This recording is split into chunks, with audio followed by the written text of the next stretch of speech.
সর্বস্তরের মানুষের শ্রদ্ধা ও ভালোবাসায় সিক্ত লেখক, গবেষক ও মার্ক্সবাদী তাত্ত্বিক বদরুদ্দিন উমর।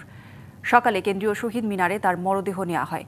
শ্রদ্ধা জানান রাজনৈতিক, সামাজিক, পেশাজীবী, সাংস্কৃতিক সহ নানা অঙ্গনের মানুষ। রবিবার রাজধানীর একটি হাসপাতালে মৃত্যু হয় বদরুদ্দিন উমরের। তার বয়স হয়েছিল 94 বছর। শ্রদ্ধা জানাতে আসা ব্যক্তিরা জানান, বদরুদ্দিন উমর ছিলেন সত্য বলার সাহসী মানুষ। তিনি কখনো আপোষ করেননি।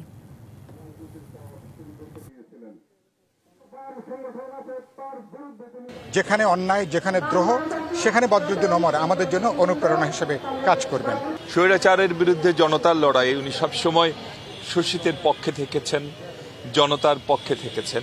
তাকে সামনে রেখে কমিউনিস্টদের ঐক্য প্রতিষ্ঠার জন্য, বামপন্থীদের ঐক্য প্রতিষ্ঠার জন্য আমরা একটা উদ্যোগ নিয়েছি। সেই উদ্যোগ তার মৃত্যুর পরেও আমরা অব্যাহত রাখবো। ভবিষ্যৎ প্রজন্মে যারা মানুষের মুক্তির স্বপ্ন দেখবেন, তারা বদরুদ্দিন উমরের জীবন এবং কর্মের প্রতি ফিরবেন।